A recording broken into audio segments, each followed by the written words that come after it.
The massive screen in the United Earth Defense Headquarters flickered to life, displaying an alien face that none of the assembled leaders had ever seen before.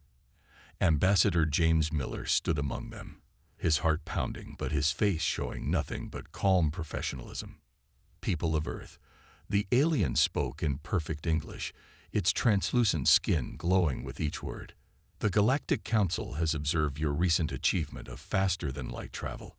As per our protocols, we extend an invitation for your species to present itself before the Council."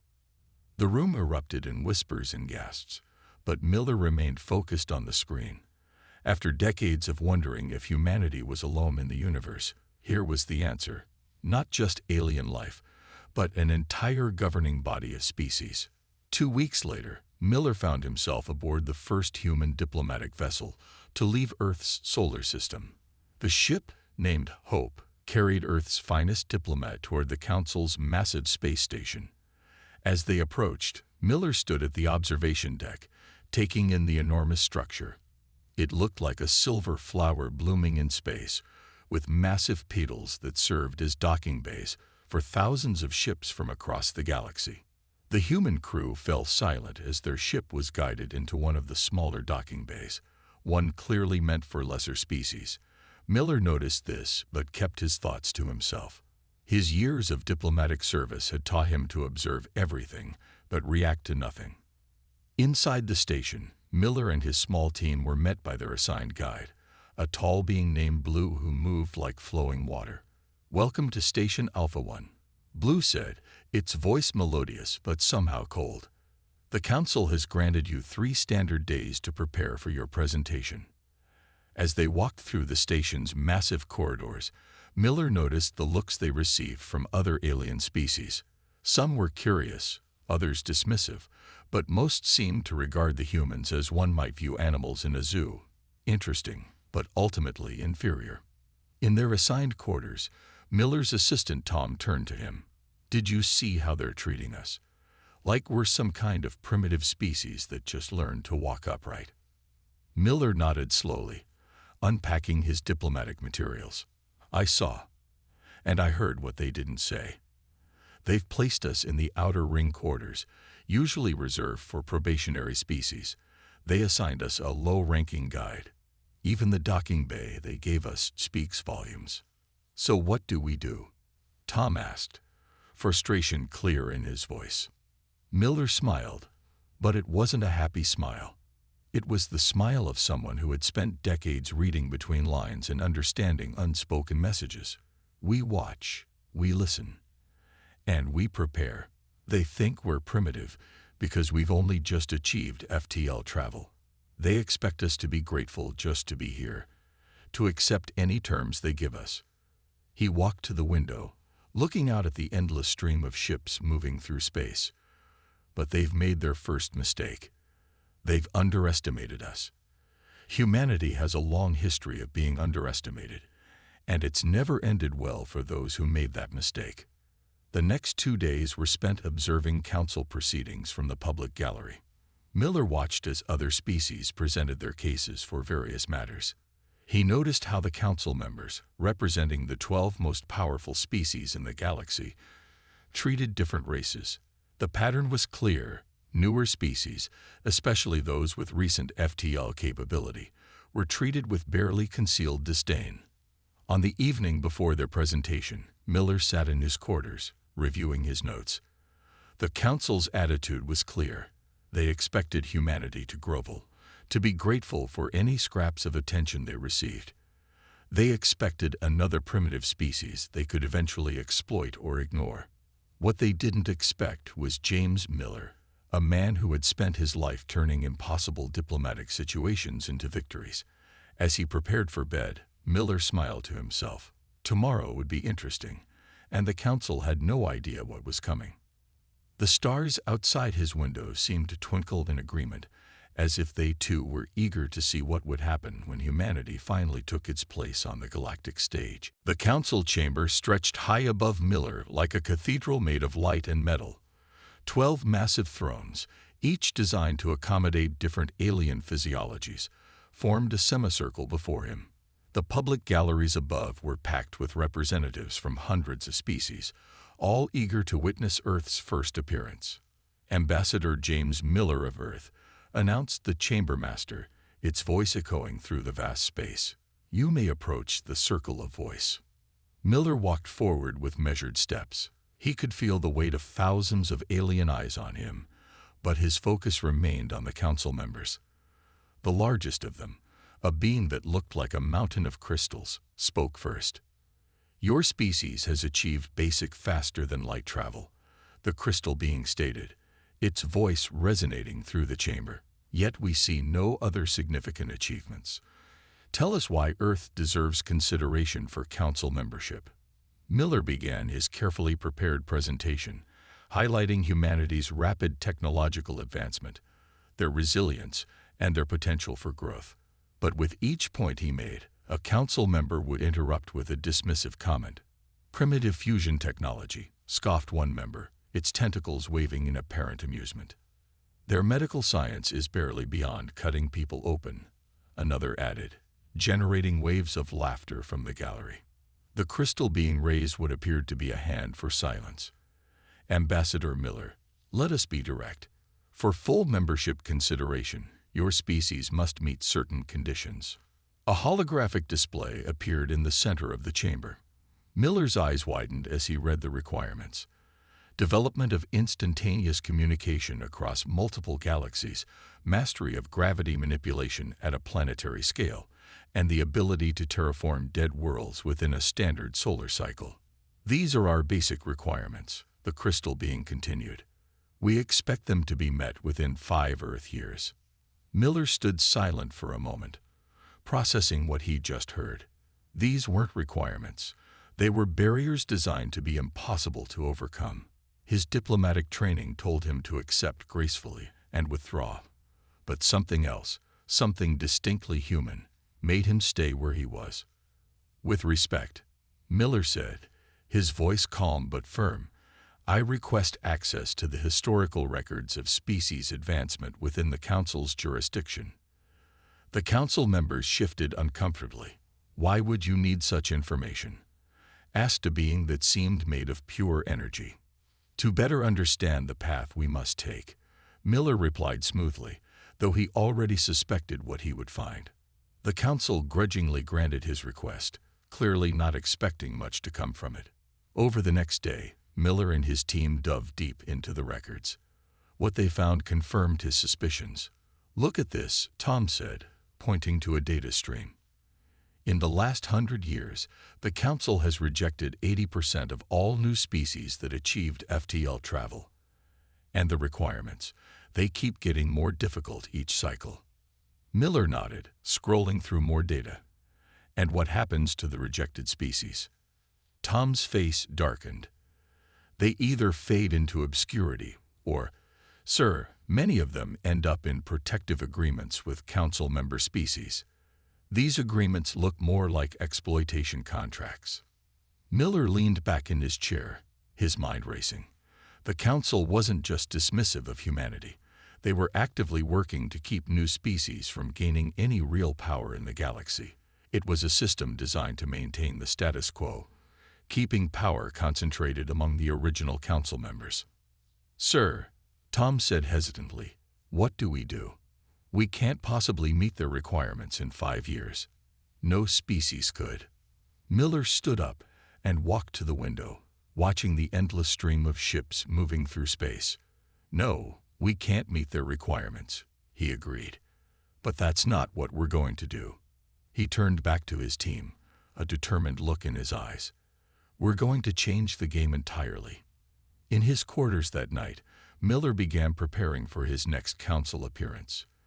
This time, he wouldn't be playing by their rules. The Council had made a critical error. They had given humanity a reason to prove them wrong, and nothing in the galaxy was more dangerous than humans with something to prove. Miller spent the next 3 days buried deep in the Council's archives, his eyes burning from reading countless historical records. What he found made his heart race with both anger and excitement. "History repeats itself," he muttered, scrolling through another document about Earth. The Council had been watching humanity for centuries, documenting every war, every disaster, and every triumph. But they had completely misunderstood what they were seeing. Where the Council saw primitive violence in human wars, they missed the incredible speed of technological advancement during these conflicts. Where they saw wasteful competition between nations, they missed how quickly humans adapted and improved upon each other's innovations. "Look at this," Miller called to Tom, who was reviewing records of other species. "The average technological advancement cycle for most species is around 500 years per major breakthrough. Humans? We went from basic flight to landing on our moon in just 66 years." Tom whistled low. "That's not normal, is it?" "Not even close," Miller replied, pulling up more data. "We adapt faster than any species in the Council's records. When faced with problems, we don't just solve them. We create multiple solutions and then improve on them continuously." But it wasn't just their speed of advancement that caught Miller's attention. He found records of other species that had been rejected by the Council. Many had unique abilities or innovative approaches to problems, but they had been dismissed and then systematically isolated. The pattern became clear.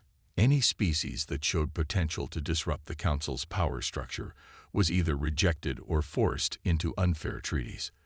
Those who accepted their rejection were left alone. Those who protested found themselves facing mysterious technical difficulties or trade barriers. Miller took a break to rest his eyes, walking to the observation deck. As he watched ships move through space, a small transport vessel caught his attention. It was old, patched together with parts from different technologies. The markings identified it as belonging to the Trill, a species rejected by the Council 20 years ago. An idea began to form in his mind. Over the next day, Miller made contact with representatives from several rejected species, being careful to avoid official channels. Each meeting revealed the same story: species with potential, pushed aside by impossible requirements, now struggling on the edges of galactic society. "Your Council presentation is tomorrow," Tom reminded him as they reviewed their findings. "What's our strategy?" Miller looked at the stacks of data in front of him. "We're going to show them what they've been too proud to see. Humanity isn't just another species to dismiss. We're the key they never knew they needed." He spent the night preparing his presentation, but not the kind the Council was expecting. Instead of trying to prove humanity's worth by their standards, he would show them something entirely different. In his quarters, Miller reviewed one final piece of data: a comparison of problem-solving approaches across species. Most followed linear paths, building on existing solutions. Humans, however, showed a chaotic pattern of trying multiple approaches simultaneously, failing often but learning from each failure. "They think this makes us primitive," he said to himself, "but it's actually our greatest strength." The next morning, as he prepared to face the Council again, Miller felt a calm certainty. The Council had spent thousands of years building a system that preserved their power by keeping others down. They had become so focused on maintaining control that they'd missed something crucial: the incredible potential that existed in the species they'd rejected. As he straightened his uniform and gathered his materials, Miller smiled.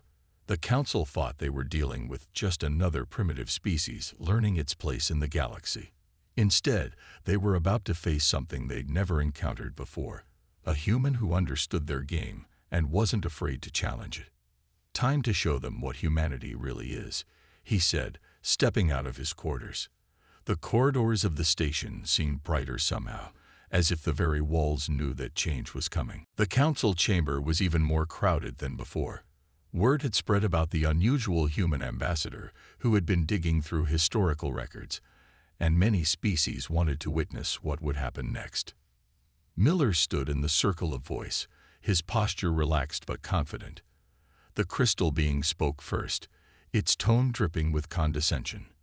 "Ambassador Miller, have you come to withdraw Earth's petition for membership?"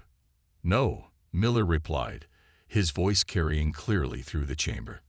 "I've come to show you something you've never seen before." Without waiting for permission, Miller activated a holographic display.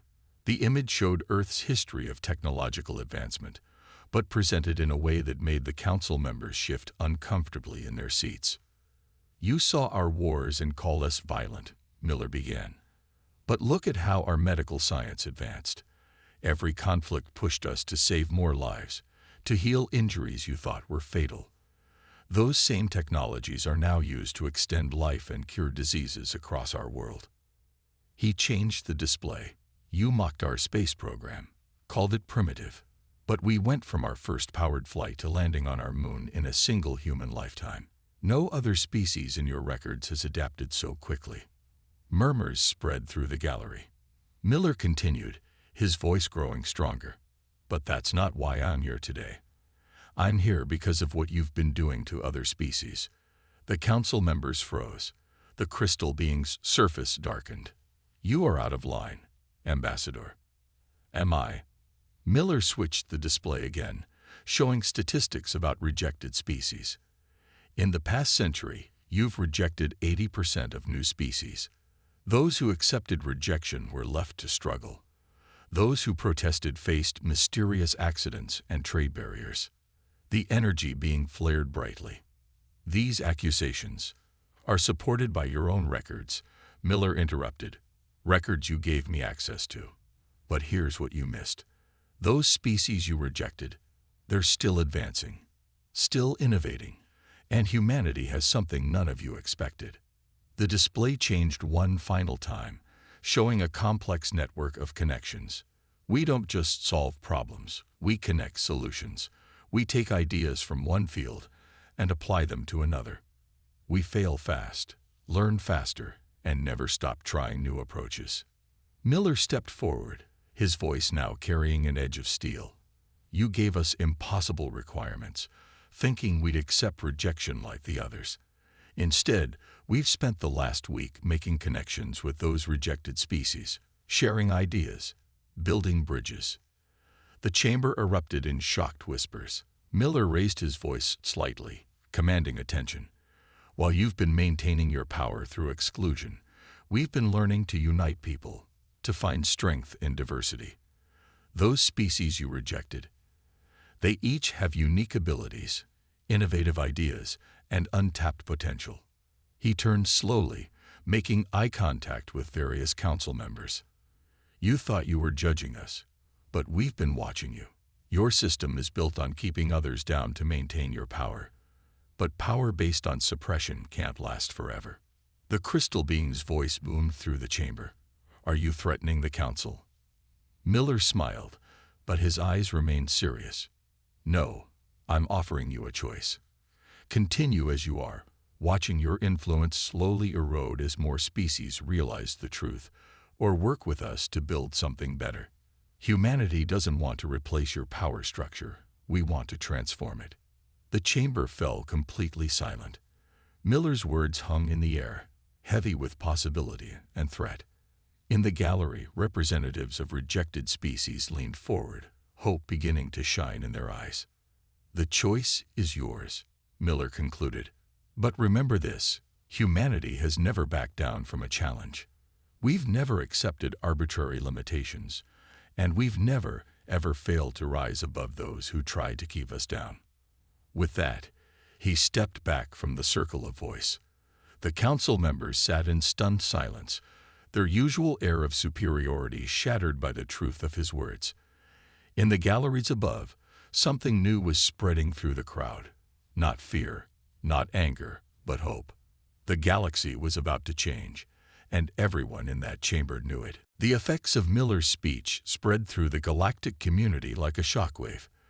Within hours, recordings of his presentation were being shared across every communication network in known space. The Council's attempts to suppress the spread only made species more determined to watch it. Miller sat in his quarters, watching the chaos unfold on multiple screens. News feeds from 100 worlds showed crowds gathering in their planet's capital cities. Species that had been rejected decades ago were suddenly finding their voice. "Sir," Tom burst in, his face flushed with excitement. "You need to see this. The Drith have just publicly withdrawn from their protective agreement with the Council. They're saying your speech gave them the courage to stand up for themselves." Miller nodded, his eyes fixed on another screen where a reporter was analyzing his speech. "And how are the council members responding?" "That's the interesting part," Tom replied, pulling up more feeds. 3 of the younger council races are facing internal protests. Their own people are demanding explanations about the rejection policies. The station itself was buzzing with activity. Diplomats from rejected species were arriving in droves, many in ships that hadn't left their home systems in years. The council couldn't deny them entry without proving Miller's points about suppression. In the station's diplomatic quarter, impromptu meetings were breaking out everywhere. Species that had been kept apart by council politics were suddenly finding common ground. Miller had given them something they'd never had before, a reason to work together. "Ambassador Miller," a voice called from his door. It was Blue, their guide from their first day. But now the being's usual cold demeanor was gone, replaced by something that looked like respect. "The representatives from 15 rejected species request your presence in Conference Room Alpha." Miller smiled. "Tell them I'll be there shortly." As he walked through the station's corridors, Miller noticed how differently people looked at him now. The dismissive glances were gone, replaced by looks of curiosity and, in many cases, hope. The conference room was packed with beings of all shapes and sizes. As Miller entered, a hush fell over the crowd. A tall, serpentine creature slithered forward. "Ambassador," it said, its translator making its excitement clear. "We have been discussing your words. For the first time in generations, we see a path forward. Will humanity stand with us?" Miller looked around the room, seeing the same question in every face, eye or sensory organ. "Humanity will do more than stand with you," he replied. "We'll help you build something new, something better." As discussions continued into the night, reports kept flooding in. The council's authority was being challenged on multiple fronts. Species that had been silent for centuries were demanding representation. Trade agreements were being questioned. Secret deals were coming to light. Back in his quarters that evening, Miller received an urgent message from Earth. The government had been monitoring the situation and had one simple question. Had this been his plan all along? Miller composed his response carefully. "Not exactly. But I knew that once we showed people what was possible, they would do the rest themselves. Humans aren't the only ones who dream of something better." As he prepared for bed, another message arrived. This one was anonymous, but the content made his heart race. It contained evidence of council corruption going back thousands of years, sent by someone within the council's inner circle who had been waiting for the right moment to act. "The truth," Miller murmured, "has a way of finding its own path." Outside his window, the station's docking bays were filling with ships from across the galaxy. Species that had been enemies under the council's divide and rule policies were now talking, trading, sharing ideas. The council had spent millennia building walls between species, never realizing they were creating the perfect conditions for revolution. All it took was one voice, speaking the right words at the right moment, to bring those walls crashing down. And this was only the beginning. The council's emergency session began at dawn station time. Their first move was predictable. They tried to discredit humanity. "We have evidence," the crystal being announced to the gathered diplomatic corps, "that humans are too unstable to join galactic society. Their own history shows their violent nature." Miller watched from his seat, surrounded by representatives from 30 formerly rejected species. The council displayed images of Earth's wars, natural disasters, and social conflicts. But instead of the intended effect, the presentation caused whispers of admiration to spread through the chamber. "Look how they rebuilt after each disaster," one diplomat whispered. "See how quickly they adapted their technologies," another added. The council's attack was backfiring spectacularly. Every example they showed of human instability was instead demonstrating humanity's incredible resilience and adaptability. Miller stood up, not waiting for permission to speak. "Honored Council, you're right. We are unstable. We change constantly. We adapt. We evolve. That's not our weakness. It's our strength." He activated his own display, showing something that made the council members shift uncomfortably, a compilation of successful cooperative projects between Earth's nations. You see violence in our history, but look closer. See how former enemies became allies, how countries that once fought now trade and share technology. We don't just fight, we learn to work together. The energy being flared angrily. This is irrelevant. The Council's authority is based on what? Miller interrupted. Fear, control. Let me show you something else. The display change, showing a new document. It was a framework for a different kind of galactic organization, one based on cooperation rather than control. One where experience and wisdom were valued, but not used as weapons to suppress others. While you were trying to discredit us, Miller explained, we were busy creating something new. 30 species have already signed this preliminary agreement. Not just rejected species, 3 of your own member races have added their signatures in the last hour. The council chamber erupted in chaos. The crystal being's surface turned almost black with anger. This is rebellion. No, Miller replied calmly. This is evolution. You can fight it and lose everything, or join us and help build something better. He turned to address the entire chamber. The council taught us an important lesson: how not to lead. Real leadership isn't about keeping others down. It's about helping everyone rise together. The gallery erupted in cheers. More diplomats were standing up, moving to sign the new agreement. The council members watched helplessly as their power base crumbled. You don't understand what you're doing. The energy being warned. The galaxy needs order.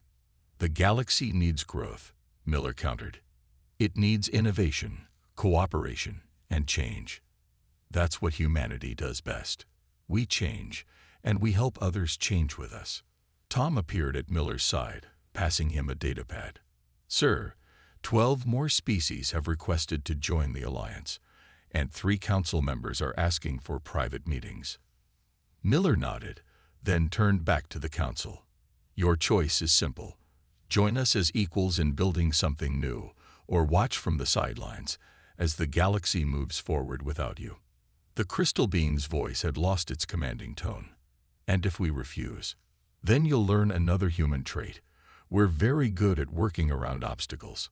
The chamber fell silent as the implications sank in. The council's power had always been based on isolation and control. But humanity had shown everyone a different path, one based on cooperation and mutual growth. As Miller walked back to his seat, he could feel the shift in the room's energy. The fear was gone, replaced by excitement and possibility. Species that had been enemies under the council's rule were now talking, sharing ideas, making plans. The council members huddled together, their authority visibly crumbling. They had spent millennia maintaining their power through division and control, never imagining that their greatest threat would come not from force, but from simple words that sparked hope. Change was coming to the galaxy, and there was nothing they could do to stop it. 1 month after Miller's historic speech, the Great Hall of Station Alpha 1 looked very different.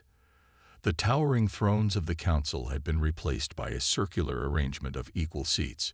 Representatives from over 100 species filled the chamber, their excited chatter creating a constant hum of energy. Miller stood at the center, no longer in the circle of voice, but in what was now called the speaker's round. Beside him, the former crystal being council member had taken a new form, smaller, more approachable. The reforms you proposed, the crystal being said, its voice carrying a new tone of respect. They're working better than we expected. Species that never worked together are now sharing technologies, solving problems that have puzzled us for centuries. Miller nodded, watching as a group of formerly rejected species demonstrated a new form of energy production, one that combined their various technological approaches into something entirely new. That's the power of cooperation, Miller replied. When you stop trying to control innovation and start nurturing it instead, amazing things happen. The changes across the galaxy had been swift and profound. The old council's restrictive treaties had been replaced by open trade agreements. Species that had been isolated for generations were now active participants in galactic society. Even the station itself had been transformed, with the stark hierarchical architecture softened by elements from various cultures. Ambassador Miller called a voice. It was Blue, their former guide, now serving as a coordinator for interspecies projects. The first graduating class of the Mixed Sciences Academy is ready for the ceremony. The Academy had been one of the first new institutions established under the reforms. It brought together students from all species to learn from each other, combining different approaches to science and technology. The results had exceeded everyone's expectations. In the main ceremony hall, Miller addressed the graduating class, a diverse group of beings from 40 different species, including several former council races. 10,000 years of galactic history taught us what not to do, he began. The old council showed us that progress doesn't come from control, it comes from freedom. Innovation doesn't spring from uniformity, it comes from diversity. He gestured to the achievements displayed around the hall, new medical techniques that combined different species healing approaches, environmental technologies that merged various planetary protection methods, and transportation systems that incorporated multiple species' understanding of spacetime. In just 1 month, working together, you've solved problems that have plagued our galaxy for centuries. You've proven that every species, no matter how different, has something valuable to contribute. The crystal being stepped forward. As a former council member, I must admit, we were wrong. We thought order meant control. You showed us that true order comes from cooperation. After the ceremony, Miller stood at his favorite observation window, watching ships from across the galaxy moving through space. Each vessel now carried the new symbol of the Galactic Alliance, a spiral of stars representing the continuous flow of ideas and innovation. Tom joined him, holding a datapad. Latest reports, sir. The last of the old council's restrictive treaties have been dissolved. Every species now has equal representation in the Alliance, and the technology sharing program has led to a 300% increase in successful innovations. Miller smiled. And the best part, no one's trying to score points or prove superiority anymore. They're all too busy learning from each other. A group of students passed by, representing species that would have never interacted under the old system. They were excitedly discussing a new project, combining their different perspectives to solve a complex problem. That's humanity's real gift to the galaxy, Miller said quietly. Not our technology or our adaptability, but our ability to bring people together, to show them that differences are strengths, not weaknesses.